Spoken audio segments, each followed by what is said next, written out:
নমস্কার সবাইকে, গল্পাঞ্জলি চ্যানেলে আপনাদের স্বাগত। আমি রুমকি। আমার আজকের নিবেদন বিভূতিভূষণ বন্দ্যোপাধ্যায় রচিত ছোট গল্প ঘৃত তত্ত্ব।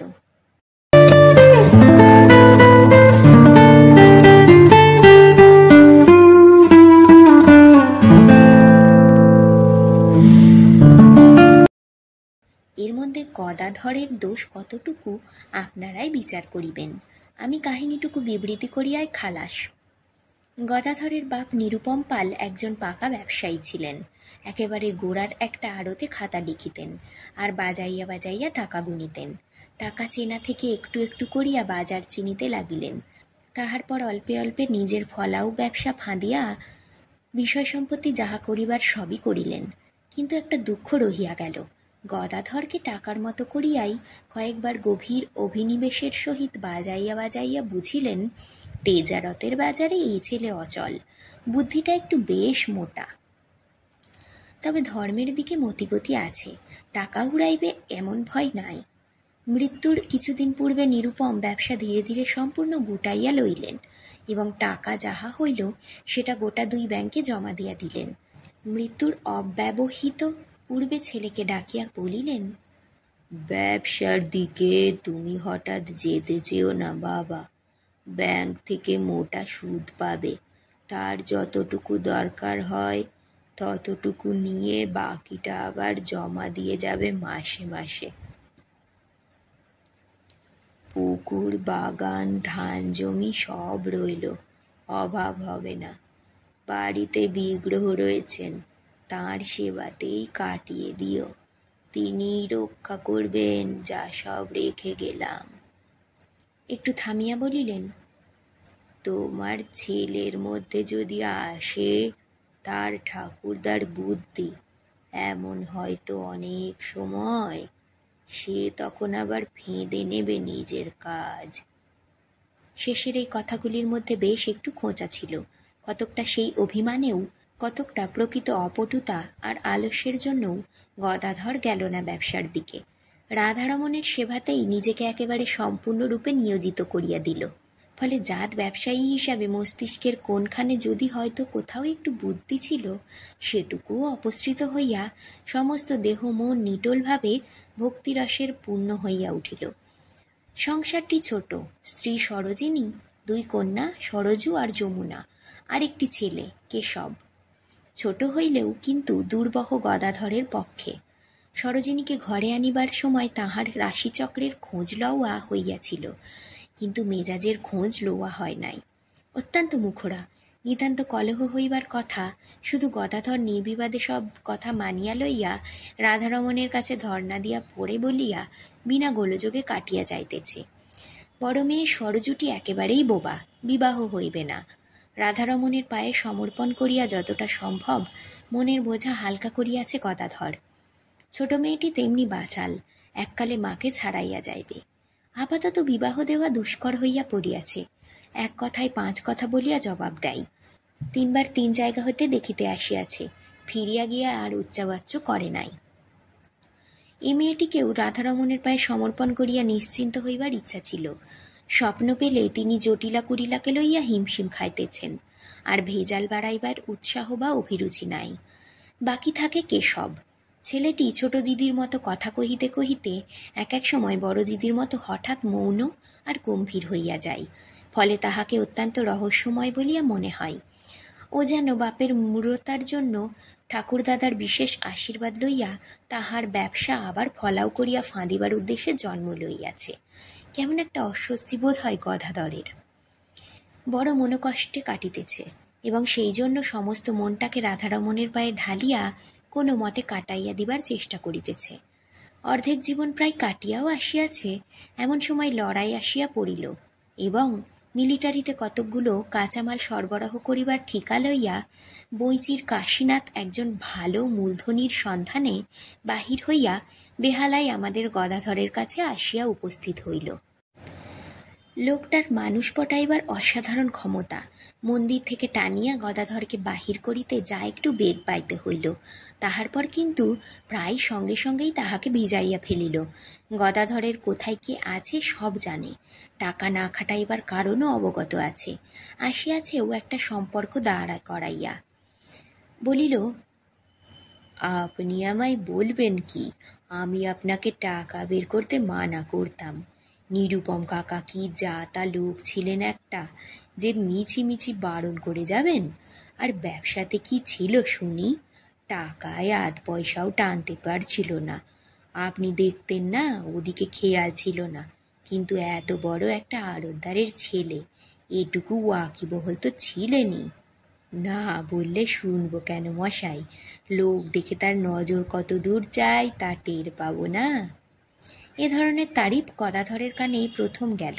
অল্প একটু হাসিয়া বলিল, দেখতাম না তো সেই জন্যেই মশাই। ফলটা কি দেখে বলুন? ওই দেখুন, আমি বলবো কি, নিজের মুখেই প্রকাশ করতে হলো আপনাকে। টাকায় যখন আধলাও অর্জন করতে পারছে না, তখন সে টাকা বাজারে ছড়িয়ে লাভ কি মশাই? না হক হয়রানি বই তো নয়। গদাধরের আত্মপ্রসাদ জমিয়া উঠিয়াছে। একটু ব্যঙ্গ হাসির সহিত বলিল, তাই গুটিয়েও নিতে হলো শেষ পর্যন্ত বাবাকে। কাশীনাথ একটু মৃদু হাসিয়া মুখটা নিচু করিল, তারপর কহিল, আপনিও তো ওই একই কারণে বের করেননি টাকাটা। তাহলে তাতে আপনাতে তফাতটা হলো কোথায়? যাক, ধরে নিচ্ছি তিনি বারণ করে গেছেন বলেই খাটাননি টাকাটা এতদিন। এই যুগে বাপের কথাই বা রাখছে কটা লোক মশাই? যে দিক দিয়ে যান যশটা গদাধর পালেরই। আমিও আসতাম কি? আসতাম না, যদি আমি যে ব্যাপার নিয়ে এসেছি সেটাকে ব্যবসা বলা যেত। গদাধর একটু বিমূঢ়ভাবে চাহিতে লাগিল। না, একে ব্যবসা বলবো না। টাকায় 1 আনা, 2 আনা, 4 আনা, 8 আনা, এমনকি টাকায় টাকা হলেও তাকে ব্যবসাই বলবো না আমি। শুনিতে শুনিতে গদাধরের মুখটা হাঁ হইয়া গিয়াছিল। দৃষ্টি বিস্ফোরিত করিয়া সেইভাবেই চাহিয়া রহিল। কাশীনাথ একটু অপাঙ্গে চাহিয়া লইয়া বলিল, কিন্তু যখন দেখছি টাকায় 2 টাকা লাভ, একটা টাকা সঙ্গে সঙ্গে 3 টাকা হয়ে যাচ্ছে। গদাধরের হাঁটা একেবারে দ্বিগুণ হইয়া গেল, চক্ষু দুইটাও যেন ঠেলিয়া আসিল। কাশীনাথ একটু হাসিল। আপনি এইতেই চমকালেন? আরও যেসব রহস্য আছে তা শুনলে তো তাক লেগে যাবে আপনার। লড়াইয়ের বাজার যে মশাই, সে কথা ভুলে যাচ্ছেন কেন? 1-এ 3, এ তো হেসে খেলে আসবে মশাই। যাকে বলে জুতো মেরে। 1000 ঢালুন, সঙ্গে সঙ্গে 3000, 3000 ঢালুন 9000, 9000 ঢালুন একেবারে 3-9-27। এর জন্য কারুর কাছে খোশামদ করতে হবে নাকি? তারপর অ্যাডভান্স। কথাটা বলিয়া একটু আর চোখে চাহিয়া মিটিমিটি হাসিতে লাগিল। গদাধর প্রশ্ন করিল, সেটা কিরকম? কাশীনাথ ভ্রু কুঁচকাইয়া গম্ভীরভাবে বলিল, বাহ, তোমরা প্রকাণ্ড এক লড়াই ফেঁদে বসেছ সাহেব। তোমাদের এখন লাখ লাখ টাকার মাল চাই। আমি গরিব কন্ট্রাক্টর, অত টাকা হঠাৎ বের করি কোথা থেকে? হয়তো কুড়িয়ে বাড়িয়ে 1000 কতক হতে পারে বাড়ি বাঁধা দিয়ে, বউয়ের গহনা বেচে। হুকুম হলো বেশ লেগে যাও। একবার আরম্ভ করে দিলেন, তারপর বিশ্বাস যেই জমে গেল, আগাম টেনে যান না কত টানতে পারেন। 10,000 টাকা যদি বের করতে পারলেন, আপনি লাখখানেকের লেনদেন লাগিয়ে দিন না, কে মানা করেছে? তবে সে কি আর যার তার কর্ম। আমি একেবারে গোড়ার 3 বেটাকে হাত করেছি কি না? গদাধর প্রশ্ন করিল, কত টাকার কাজ ধরেছেন? সব বলছি আপনাকে। ধরা যেত অনেক, কিন্তু অত লোভ করলাম না একেবারে। 2000 টিন ঘিয়ের দরকার ওদের। আমি ধরলাম 500 টিন, প্রতি টিনে গড়ে 18 সের, দাম 32। এই 16,000 টাকা বের করতে হচ্ছে আমায়। পাচ্ছি প্রতি টিনে 100, মোট 50,000। খরচ খরচা বাদ দিয়ে যদি 30,000ও না হাতে আসে, তো এমন ঠিকে নিতে যাই কেন মশাই? এই লড়াইয়ের বাজারে। বুঝুন, দেখতে দেখতেই যে লাল হয়ে যাচ্ছে। আপনি আমি এক টুকরো লোহা দেখতে পাই না চোখে, আর সব 4 তলা 5 তলা বাড়ি হাঁকাচ্ছে। সে কি এমনি? মারোয়ারিরা তো গোড়াদের সামনে এগুতে পারে না, টাকা নিয়ে ঝুলোঝুলি। মনে মনে বললাম, রোসো, আগে দেখি স্বজাতি কেউ রাজি হয় না, তখন তোমরা। তারপর হঠাৎ আপনার নামটা মনে পড়ে গেল। গদাধর যতটা লুব্ধ এবং বিস্মিত হইল, ততটা তাড়াতাড়ি কিন্তু রাজি হইল না। ক্রমাগতই সুদেব টাকা জমা দিয়া আসলো। না ভাঙিবার একটা অভ্যাস দাঁড়াইয়া গিয়াছে। বলিল, ভাবিয়া দেখিবে। কাশীনাথ লাভের সবচেয়ে বড় রহস্যটা ভাবিয়াছিল নিজের হাতে রাখিবে। 2 দিন চেষ্টা করিয়াও যখন দেখিল মন ভরিয়া আসিলেও টাকাটা বাহির করিতে চাহিতেছেন না, তখন সেটাও প্রকাশ করিয়া দিল। বলিল, এখনো কিন্তু আপনাকে আসল কথাটা বলিনি। অবশ্যই না বলবার হেতু, সাহেব বেটাকে বাগাতে পারছিলাম না এতদিন। কাল ঠিক করেছি, সে শুনলে 1 টাকায় 2 টাকা লাভ নেহাত ছেলে খেলা বলে মনে হবে। সে কথা কিন্তু। গদাধর একটু সরিয়ে আসিয়া বসিলে আরও কাছে ঘেঁষিয়া গলাটা আরও খাটো করিয়া বলিল, কিন্তু ঘি বেটাদের দিচ্ছে কে মশাই? ও প্রায় যা পাচ্ছেন তার সমস্তটাই লাভ। নিত্য নতুন ধরনের কথা শুনিয়া গদাধর একেবারে অভিভূত হইয়া আসিতেছিল। সেসবের উপর আরও কিছু যে থাকিতে পারে যেন ধারণা করিতেই পারিতেছেন না। প্রশ্ন করিল, তার মানে? তার মানে টিনে মুখের কাজটাই, ইঞ্চি 2 করে ঘি, খুচরার 1 নম্বর, বাকি সব আরো স্পষ্ট করে বলতে হবে নাকি? VGTABLE। ঠোঁটের কোণাটা কামড়াইয়া একটা চোখ বুজিয়া মিটিমিটি হাসিতে লাগিল। 2, কিন্তু এ কাহিনীটা ব্যবসা সম্পর্কীয় নয়, বিবাহের। এইবার সেই কথাতেই আসা যাক। 3য় দিনের কথা। টাকা গদাধর বাহির করিয়া দিতে স্বীকৃত হইয়াছে। কথাটা একবার স্ত্রীর সরোজিনীর নিকট পাড়িতে হইবে। মেজাজের দিকে লক্ষ্য রাখিয়া অবসর খুঁজিতেছে। এমন সময় সন্ধ্যা ঠিক উতরাইয়া যাইবার পর হঠাৎ বিদু ঘটক আসিয়া উপস্থিত হইল। বলিল, দাদা, মেয়েটার বিয়ে দেবে তো বলো। ভালো সম্বন্ধ হাতে এসেছে একটা, নিজে হতে সেদে এসেছে, লেগে যেতে পারে। গদাধর প্রশ্ন করিল, লোকটা কে? চেনা লোক আপনার, বইচিতে বাড়ি, নাম কাশীনাথ কুণ্ডু। আপনার কাছে নাকি কি একটা কাজ নিয়ে যাওয়া আসাও করছে শুনি। বললে বিয়ের কথাটা আপনি পালুন ঘটক ঠাকুর। উনি রাজি হন, তখন আবার আমাদের দুজনের মধ্যে সাক্ষাৎ কথাবার্তা হবে। আপনি মুখপাতটা ধরিয়ে দিন। তা রাজি হব না কেন? ও তো ওর দয়া। ছেলেটি খুবই বাঞ্ছনীয়। যেমন উনি বললেন, ডাক্তারি পাশ করেছে এবছর মেডিকেল কলেজ থেকে। আপাতত গ্রামেই বসবে, তারপর লড়াই শেষ হলেই বিলেত পাঠাবেন। দেখতে শুনতে ভালো, বাপের চেহারা দেখছেনই তো আপনি। বিলেত পাঠাবার কথাটা না হয় বাদই দেওয়া যায় আপাতত, বাকি তো দেখতেই পাচ্ছেন। নিজেরও ভালো রকমই সম্পত্তি আছে বলে মনে হয়। কলকাতাতে একখানা বাড়ি তুলেছেন বললেন, সেই খোঁজও নিলে টের পাওয়া যাবে। খাই দিয়েছেন কিছু আন্দাজ? খাই আছে, সেটা এ বাজারে এমন কিছু বেশিও নয় যে তোমার দিতে কষ্ট হবে। তবে তবে সেভাবে চাইছেন উনি, যেভাবে তুমি দিতে রাজি হবে কিনা তুমিই জানো। আর যদিও আমি তো ক্ষতি দেখি না। উনি চাইছেন 17,000 টাকা। তা দেওয়া যায়, ছেলে যেমন বলছেন, যদি সেই রকম হয়। তবে উনি সবটা নগদ চান। বলছেন গয়না গাঁটি যা গড়াবার উনি নিজেই গড়িয়ে দেবেন। তা তোমার কি আপত্তি থাকতে পারে? ওসব হ্যাঙ্গাম যত পরের ঘাট দিয়ে যায় ততই ভালো নয় কি? সোনার খাদ বেশি, প্যাটার্ন তেমন পছন্দসই নয়।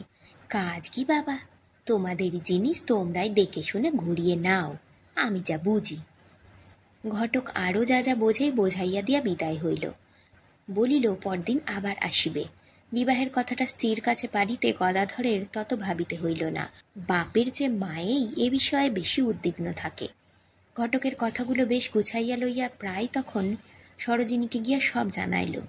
সরোজিনী মুখটা গম্ভীর করিয়া বলিল, আমি অমনি চশমখোর মানুষের বাড়িতে মেয়ে দেব না। কেন? সরোজিনীর রাগটা হদ্দ একবার কোনো রকমে সামলাইয়া রাখিতে পারে। বেশ জোর গলাতেই একটু হাত নাড়িয়া বলিল, সে বোঝবার ক্ষমতা যদি তোমার থাকতো তাহলে দুটো ধুমড়ো মেয়ে এইরকম আইবুড়ো হয়ে ঘরে পড়ে থাকতো না।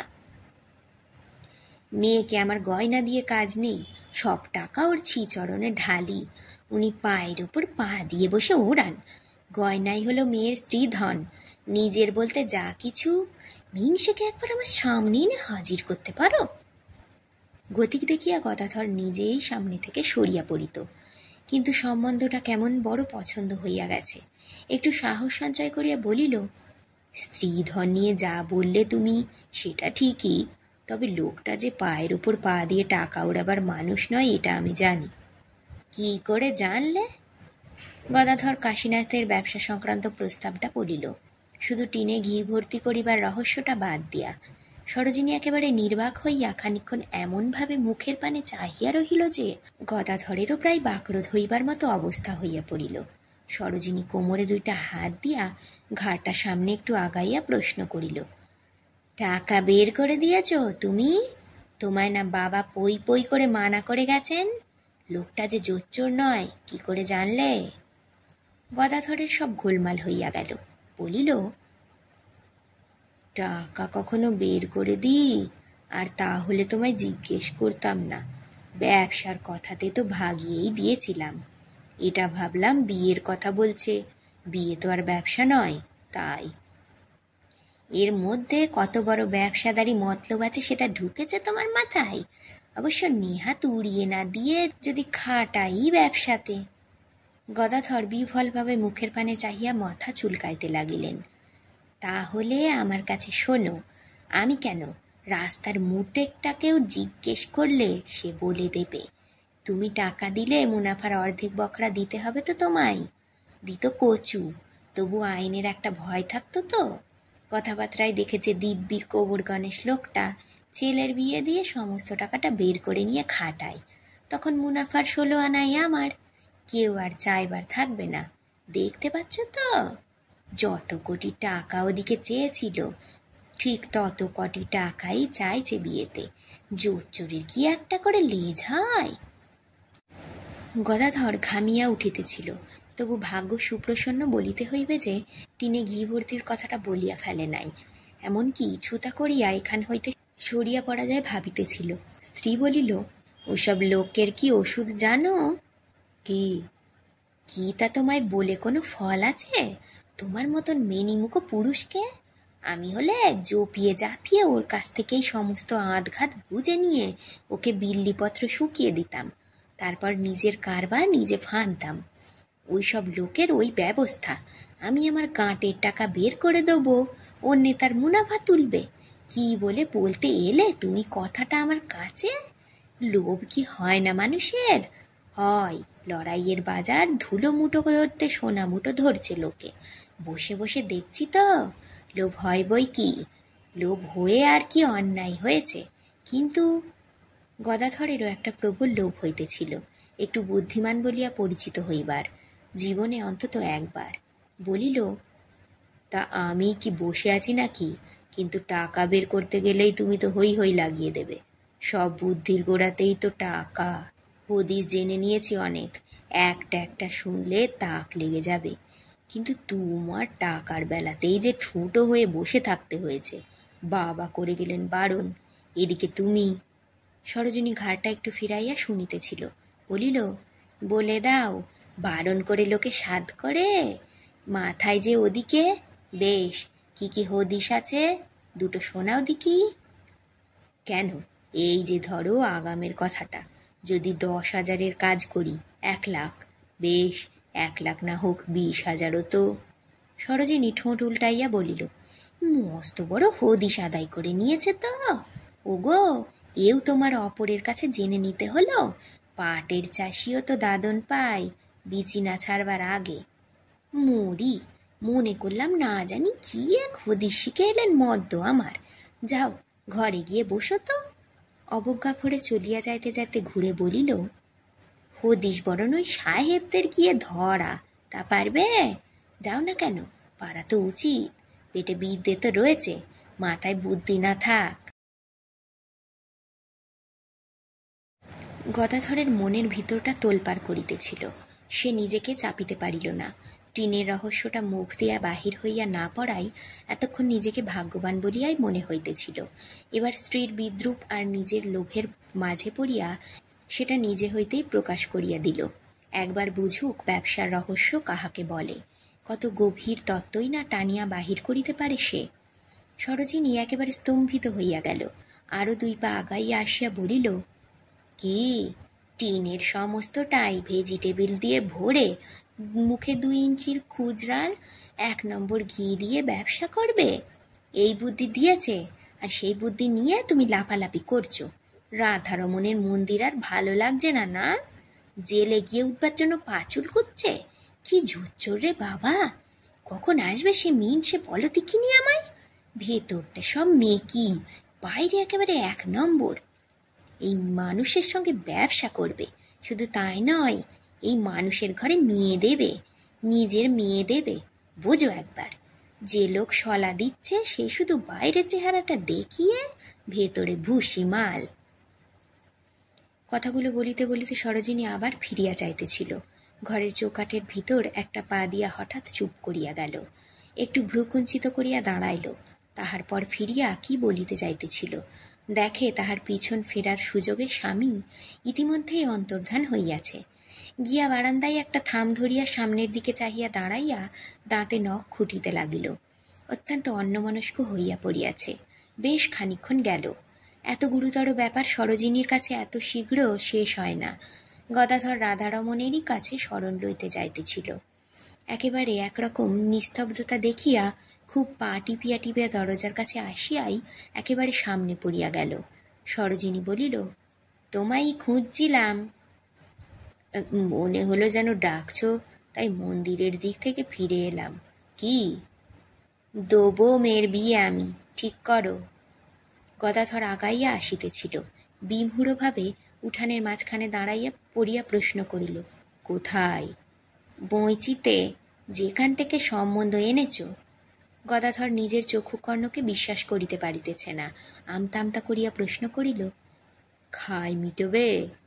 মিটব, যেমনভাবে চাইছে। গয়নার টাকা শুদ্ধ নগদে মিলিয়ে 17,000। এর ওপরও যদি গয়নার জন্য আলাদা চাই তো দেবো। কিছুক্ষণ বাক্যস্ফূর্তি হইল না গদাধরের। তাহার পর ধীরে ধীরে প্রশ্ন করিল, তোমার মাথা খারাপ হয়েছে? এত পরিষ্কার মাথা আমার কোনো দিনই ছিল না, তা না হলে এমন পরিষ্কার মাথাওয়ালা বেহাই চাইছি। লোকে সমান সমানই চাই তো। অবশ্য তোমার মাথাটি নিশ্চয়ই এতটা খারাপ হবে না যে গয়নার কথাটা গিয়ে তুলবে। তবে ওই নগদের ওপর কিছু গয়না দেবো আমি মেয়েকে। ওপর ঘরে চলো, সব কথা এখানে হয় না। পরামর্শটাই আসল। স্বামী স্ত্রীর প্রায় সমস্ত রাতই অনিদ্রায় কাটিল। বিবাহের ব্যবস্থাটা কি হইবে, দেয়া থোয়া গয়নাগাটি, ভোজ, তাহার পর মেয়ে পাঠানো, তাহার পর সময়ও তো হাতে নাই একেবারে। আসল বিবাহের মধ্যে আর নূতন কথা কি থাকিবে যে আলাদা করিয়া বর্ণনা দেওয়া প্রয়োজন তাহার? সেই মেয়ে দেখা, সেই আসর, সেই ভোজ, সেই বাসর, সেই বিদায়। যমুনা মেয়েটি বড় বেশি সপ্রতিভ। যাহা জিজ্ঞাসা করা হয় 2-3 বার প্রশ্নের পর মাথাটি নিচু করিয়া, যেমন বলা উচিত সেভাবে তো বলেই না, বরং একটু বাক বিস্তার করিয়া বলে, নাম আমার নাম শ্রীমতী যমুনা দাসী। মা বলেন, স্কুলে দিদিমণি বলেন দাসী না লিখে পাল লিখো। এই করিয়া 3টি সম্বন্ধ নষ্ট করিয়াছে। সরোজিনী সামনে ঝিকে রাখিয়া দোরের আড়ালে অপেক্ষা করিতেছিল। দেখিতে আসিয়াছেন মাত্র বরকর্তা, ঘটককে সঙ্গে লইয়া। দেখা শেষ হইলে ঝিয়ের মধ্যস্থতায় পর্দা রক্ষা করিয়া বলিলেন, ঝি বলো, বাড়িতে দুটো বেশি কথা বলে উনি যেন মনে না করেন মেয়ে আমার বাচাল। শ্বশুর বাড়িতে গিয়ে দেখবেন 7 চরেও কথা কইবে না। বিশ্বাস না হয় বরং লিখিয়ে নিন আমার কাছে। আর সব দিক দিয়া দিব্যি মেয়ে। সর্বোপরি নগদ 17,000 টাকা, আর তত্ত্ব আবাসে দোহন করিবার এত বড় সম্ভাবনা মনের আনন্দে কাশীনাথ একটু রহস্যই আরম্ভ করিয়া দিল। একটু হাসিয়া বলিল, বেহানকে অবিশ্বাস করে কি পাপের ভাগী হব? হইতে হইল না পাপের ভাগী। নগদ 17,000 টাকার উপর একগা গয়না লইয়া বউ পালকি হইতে নামিল। বইচিতে বেশ সারাই পড়িয়া গেল। সত্যই কিন্তু সাচরেও কথা কয় না। সরোজিনীর ওপরে 2 ইঞ্চি খুরজার 1 নম্বর ঘি দেখাইয়া 3 ভর্তি ভেজিটেবল গছাইয়া দিয়াছে। মেয়েটি যমুনা নয়, বড় মেয়ে সরজু। আজকের গল্প পাঠ এখানেই শেষ। গল্প পাঠ ভালো লাগলে অবশ্যই একটা লাইক দিয়ে যাবেন, আর নিজের চেনা পরিচিত মানুষদের সাথে শেয়ার করে দেবেন। আর আজ যারা নতুন আমার চ্যানেলে, অবশ্যই সাবস্ক্রাইব করবেন। আপনার একটি সাবস্ক্রিপশান আমাকে আরও অনেক নতুন গল্প পড়তে অনুপ্রেরণা যোগাবে। ধন্যবাদ, ভালো থাকবেন সবাই।